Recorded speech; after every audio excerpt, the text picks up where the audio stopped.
You're listening to the Broadway Podcast Network. Welcome to Stagecraft, Variety's theater podcast, bringing you backstage and behind the Broadway scenes with the stars, creators, and industry leaders behind the controversial, expensive, and entirely fictional Avatar the Musical. This is a special bonus episode of Stagecraft I recorded in collaboration with the folks behind the fictionalized audio comedy As the Curtain Rises, following the onstage drama and backstage shenanigans of an unauthorized Broadway musical version of Avatar. The series has a great cast of Broadway favorites, including Ashley Park, Ariana DeBose, Alex Brightman, Michael Urie, Ramin Karimloo, and Sarah Stiles. And in this episode of Stagecraft, I interview Cheryl Phillips and Steve Jones, Avatar's squabbling mega-producers, played by Lilias White and James Monroe Iglehart. Enjoy, and if you want to find out how Avatar the Musical turns out, check out As the Curtain Rises on the Broadway Podcast Network.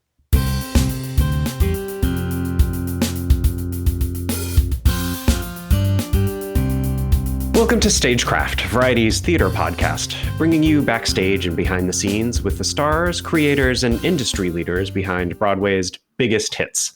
I'm your host, Gordon Cox. On this episode of Stagecraft, I'm talking to legendary theater producers Steve Jones and Cheryl Phillips about their sure-to-be legendary new project, Avatar the Musical. Cheryl and Steve, thanks so much for joining me. Well, thanks for having us, Gordon. I mean, I was so glad of you to call us. It wasn't unexpected. I mean, seeing the fact that we have a great show, the fact that you were nice enough to let Cheryl come along is just really, really nice. Thank you, Gordon, for inviting us. It's wonderful to have someone with such integrity be interested in our little production. Yeah, integrity. We like that word. Mm-hmm. I wonder if we could start by just having you both tell us how you got involved in the project. And did you know right away that you wanted to produce something this epic, a show this epic? Well, I was so happy to be working with these writers again and to know that they were creating something that was so extraordinary that people would flock to the theater in droves to come and witness this telling of the story of what I call the Blue People. which is great because it's yellow and black. But listen, what's really great is the fact that I knew we had a hit on our hands from the first moment that the concept came to us, and the writers, wanted to work with me, love me, think I'm great, know my record. I mean, come on, my record. But your record, quite frankly, Steve, is not exemplary. However, we are glad to have these writers on board because they are Tony Award-winning writers. And we are Tony Award-winning producers, although yes, I don't know how Steve ever made that category. Well, I have more than you, but that's not the point. The point is that we all have Tonys. And the point is that the writers, listen, we are in 2021. And we must have all perspectives. And so they wanted to bring in a lady. And we were like, find one. And then Cheryl showed up. So we're all here and we're all bringing something wonderful to it. And listen, it's going to be a hit if people are going to love it. People are going to love it. They're already buying tickets in droves. Although we're waiting for Steve's part of the contribution to the production monies. We understand that he's having a little trouble getting some of his people on board. But all the people that I have in my camp are ready, willing, and able to put their money where their mouths are, if you will. I just got off the plane, off of Red Eye, with having a meeting with Cameron, and we spoke about how we can further push this idea of having this particular story told on stage. He's all for it. He's all in, and his money is where his mouth is. Well, the funny thing when it comes, sorry, didn't mean to cut you off there. Please. When it comes to money, my money is being put into the one thing that this show needs: marketing. I mean, have you seen the posters in Times Square? I mean, we actually had flying banshees out there picking people up and bringing them to the theater. And since we're name dropping, I mean, everybody knows that when the original movie was presented, it was bought by this wonderful little company. You may have heard of it, called Disney. And so I, of course, one of my dear friends, Mr. Schumacher, we spoke to each other. He calls me Mr. Jones. I call him Mr. Schumacher. We talked about it. And we are already working on not only putting this show on tour, but putting it in the parks where it belongs. So not only will you be able to see this on Broadway, but when you go to one of those amazing parks in Florida or Japan or in Hong Kong, you will be able to see this show. And you do realize that there will be lawsuits abound if we dare to have people flying with banshees, flying around in the air with banshees. Please, Are you mad? Have you, listen, Think they of got all the roller coasters. This is not the place. Not the place. Gordon, you have a question? well, I beg to differ. The people need to know what's going on. They need to know what Tell us, actually, Cheryl, please. They need to know that this could be a really bad thing to have banshees flying around. Can you imagine your children? Would you put your children in the hands of a banshee flying around Times Square? Yes, I absolutely don't think so. Yes, I would. And here's why. Ladies and gentlemen, you have sat through generation after generation of new spectaculars. It started with Oklahoma, the first time that we had opera brought to the musical theater stage. Then opera is one thing, but pyrotechnics and flying banshees is totally something else. With JC Superstar, you had rock and roll. Then we flash forward to Rent, where they had microphones on their faces. And then we went to Phantom, where we had pyrotechnics on stage. Then we have Lion King. All the wicked people are flying. Spider-Man. Scratch that. Don't talk about that. Listen. Please don't talk about Spider-Man. The fact that we can now we can trace our theatrical steps from Phantom to the Harry Potter musical to Aladdin, which I had something to do with, by the way, and all the way to our show now. That's what we're talking about. So people flying, people being a part of it, that's what people want nowadays. It's not just sitting back. They want to be a part of the action, and our banshees will make that happen. And trust me. Our banshees will bankrupt the production of this show. Banshees are known to have poisonous poop, and they are known to have very sharp nails. And so I personally would not risk putting my loved ones in the hands of something that's that toxic.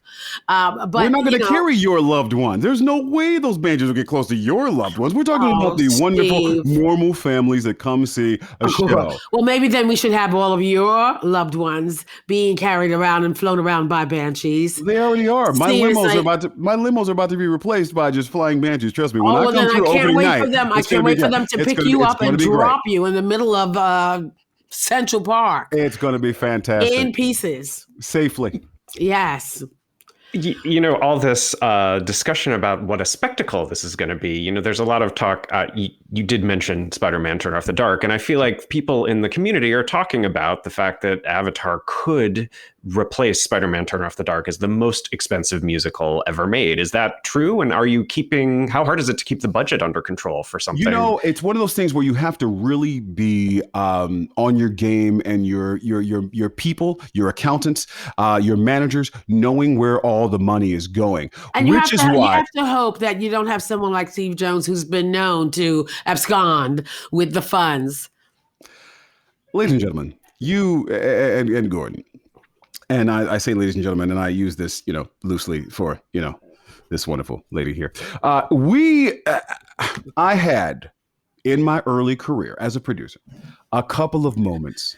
Now, we all start off some places. Certain things don't always go the way they should go. But over the past few years, I have had nothing but hits, nothing but hits to be in the right place. And sure, you can't make an omelet without breaking some eggs. But listen, here's the thing. When it comes to Steve Jones, hit is what I get. Now, no disrespect to Cheryl, but Cheryl has had a hit.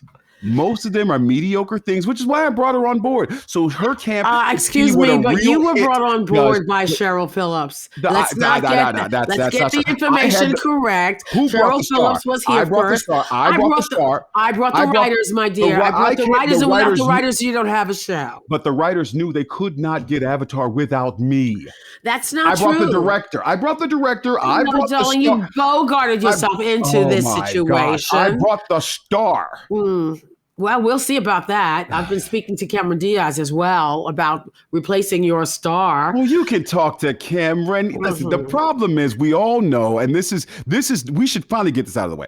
We're finally good. Cameron and I had a little problem one time when we were trying to produce Gremlins for his wonderful London stage. And he didn't like the fact that I said he wanted to bring in some puppeteer animatronic things. And I said, no, children, bring in children. Let's use children. And yes, but you want children to be flown around with banshees? I don't understand your logic this was in for that, Gremlins, Steve and so he's Jobs. still mad at me that our little deal fell through. But listen, the deal fell through because you couldn't come up with the funding. You I couldn't had even the funding. get, He didn't like. You couldn't put your people together to get the funding to get even a demonstration show. That's not true. Cameron owns the theater. The fact is, London is Cameron's town, so we had to move to New York. If we were in my home, we were in New York City, we wouldn't have had that problem. Cam owns the UK, and that's fine. So you can kick it with Cam. I'm going to come over here where the real theater is. That's right. I said it. Where the real theater is, over here on Broadway. But like I said, Gordon, the show's going to be an amazing spectacle. People are going to love it. We're going to have everything, Yeah. Yeah. Well, let's talk a little bit about the creative team you put in place, both the writers, the Cheryl that you mentioned, and the cast, Steve, that you mentioned. First of all, tell us about working with Bobby and Kay and what you feel like their music and lyrics really bring out of the story. Bobby and Kay have a unique ability to suss out what's really important in a story and get the characters to display in full real time what is important. What's the important message in the show? They have a wonderful way with words and with music, and together they make a great team. And I have every confidence that they will make this the spectacular show that it needs to be. Cameron and Bobby are a great team. They know what they're doing, and we're looking forward to hearing and seeing the words, the music, the majesty and the magic of this show, as told by these two spectacular writers. And then you brought in Thomas Navarro to write the book, I understand? Yes, I did. You see, I brought in Thomas because... Thomas because they have history. I brought in Thomas because when we first started working on the script, when Bobby and Kay started working on it, Bobby and Kay were having a little issues.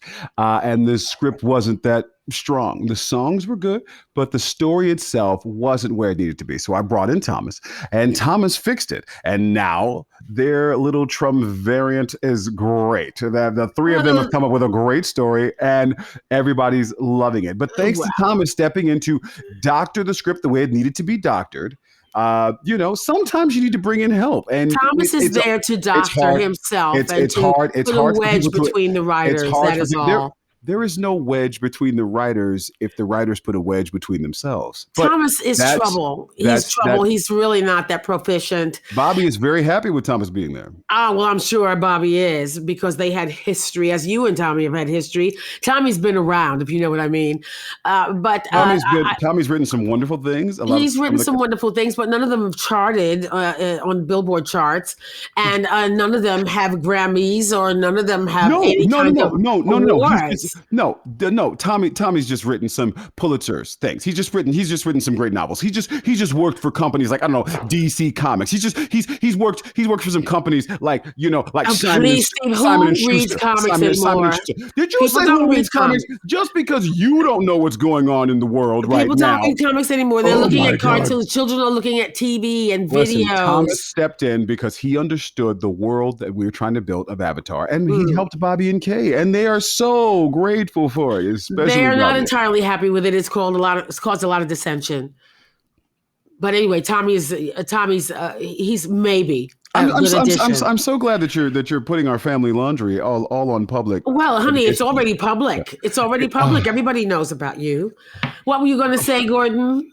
I was just going to change the subject to the cast. Oh, thank God. Let's talk a little bit about. Let's talk about Stavros. Let's talk about Stavros. Yes. I'm hearing he's the new Aaron Tveit. People say he's quite a discovery. This man is everything you want in a leading man. He's one of those guys that when you watch those movies about musicals or about auditions, and they walk through the room and all of a sudden like birds start shining and stars appear. That's what happened when this man walked in the room.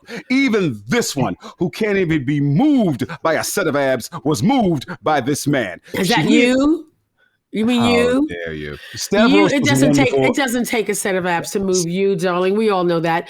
Stavros is very talented, and he will be the star you're talking about. You can pretty much just give the Tony now. Pretty much give the Tony now. I agree with you, Steve, that Stavros is going to be a very important part of this success of the show.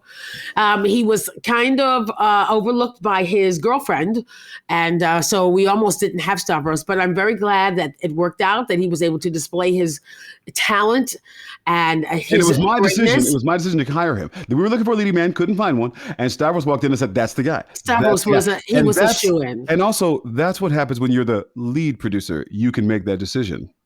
Darling, you are not the lead producer. My name goes above yours. No, it doesn't. Never, Yes, ever, ever. You should look at the poster. Well, then the posters will come down and it would be changed. It will be changed. I paid for the poster. Remember, marketing, that's me. I did that. That's why. Go ahead. Speaking of names on the poster, I feel like the biggest name on the poster, at least right now, is Emma Olivia, of course. She's a great big Broadway star. She is also sort of a legendary handful. How's it been going working with her? Olivia is a very talented performer, and she can be a bit of a pill to work with. But we are working things out with her. She's very concerned that Stavros has gotten all this attention. But to be sure, the writers are going to give her plenty of work to do and plenty of star turns. So she shouldn't be worried about a thing. Let's just say this.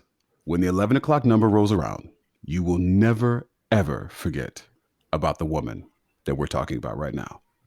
The world already knows how great she is. Well, she's already legendary, but she's not always legendary for her work. Once that 11 o'clock number hits, you will put her in the same category as the Fosters, the Lapones.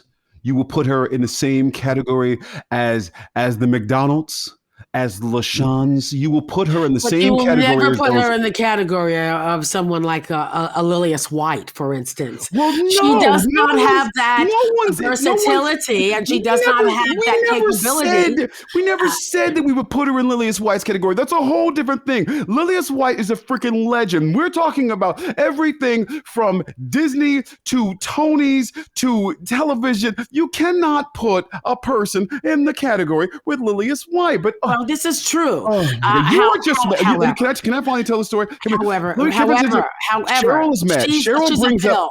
She's a pill to work with. Cheryl brings up Lilius White every interview, and she's really upset. She's really upset because Cheryl tried to get Lilius for her show, and Lilius was busy. And Lilius chose me.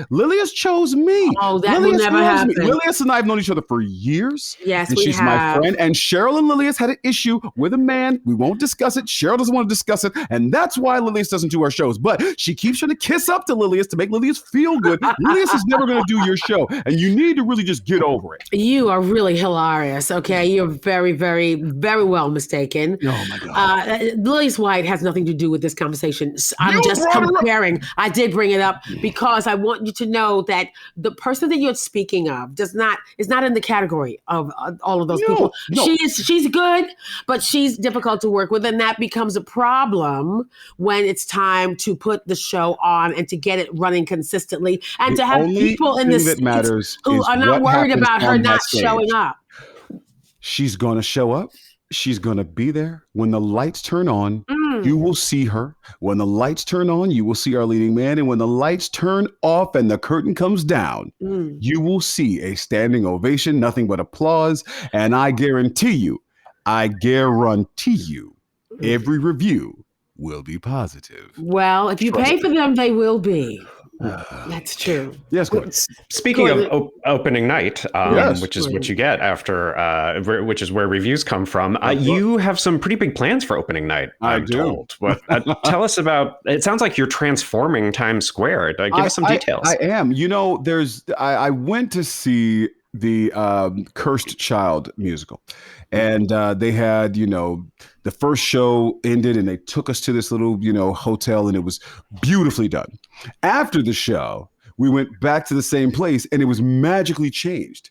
Between the first two shows, it was magically changed. I said, if you could do this with a building, we can do this with Times Square. And that's why we're planning on having a big parade all the way down from Duffy Square, all the way down 42nd Street to celebrate this wonderful occasion of an opening night of a show that will be as legendary and long lasting as Cats. Very true. Very true. All the stars are coming. It's going to be great. We like I said, we have the Banshees, we have a parade, we have a band, we have, it's almost like, when you go to the street fairs that are on 8th Avenue, just imagine that, but actually classy, with real good food. Not that crap they serve down there in this fried Oreos. We're like real stuff, real stuff. It's going to be great. I wonder, as we all look forward to that, I wonder if we could wrap up just by having you both tell me a little bit about why you think now is the right time for Avatar the musical and for the story it's telling, and why it fits on Broadway right now in particular. I think it fits on Broadway right now because people have been locked up, under quarantine, locked into their homes and looking at Netflix or Hulu, and they're craving a live experience that will really titillate their senses. They are craving something that they are somewhat familiar with, but that will enhance their understanding and their appreciation of live theater. We are going to give the people something so spectacular that they will never forget, and that they will come back to see again and again. And we have all these plans to have different casts become different characters and continue this show for a very long term to give the people what they need, which is live theater in front of live people, with tricks, yes, with some animation, yes, with some things that will be spun to make them wide-eyed. Yes, we'll have some of those things, but we will have genuine, wonderful actors and performers to give the people what they need. They need live. They need life. And also, I will just to add to that, there's a part of our story that speaks to the underdog. With what's gone on in 2020.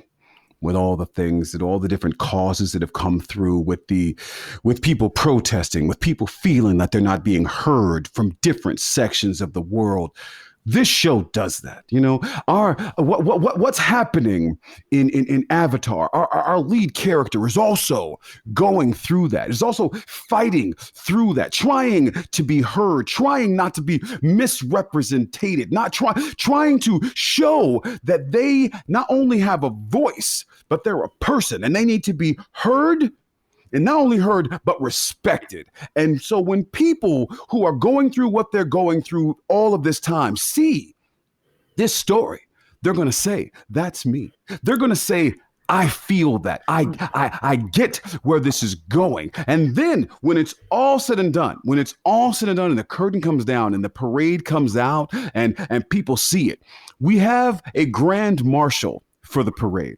And I couldn't think of anybody else better than the Tony Award winning James Monroe Iglehart. He will be in a car riding down the street, just waving and throwing stickers that say Avatar. We have these great stickers that say Avatar, and they're going to be great. And everybody's going to grab one. There's sunglasses that say Avatar on them. There's going to be stuffed banshee animals that he's going to throw. They're going to all be in the car. It's going to be fabulous. It will be epic. This is going to be epic. It will be epic. It's going to be a really great reopening of the experience that is theater. And with all the technology that we have at our fingertips, we're going to make this an unforgettable time. And egotistically, and I don't like to be egotistical.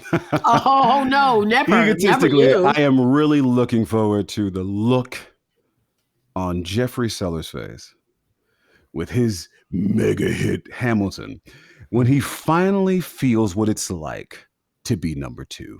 Well, I'm not here to be revengeful, as not some revenge. people are. It's not revenge. But Revenge. I'm It's looking not forward. revenge. It's not I'm revenge. looking forward to pleasing the people and getting our And that's right there. and That's pleasing what the people and that's making what sure matters. that the people are happy. That's what matters. And that they see themselves in these characters. Yes, It's and very seeing the look important. on Jeffrey's face.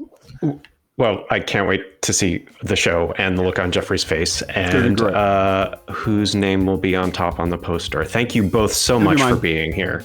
Thank you. Thank you very you so much. much, Have a great day, everyone. Thanks. You too. Bye-bye. Talk to you later, Steve. Oh, good. Please don't call me. That was Cheryl Phillips and Steve Jones, the two producers who will bring Avatar the Musical to Broadway, if they don't kill each other first. You can find past episodes of Stagecraft and subscribe everywhere you listen to podcasts, including Spotify, Apple Podcasts, and the Broadway Podcast Network, which is a great place to find more theater for your ears. I'll be back soon with another new episode. Until then, find me on Twitter at gcoxvariety. Thanks for listening, and see you soon. You're listening to the Broadway Podcast Network.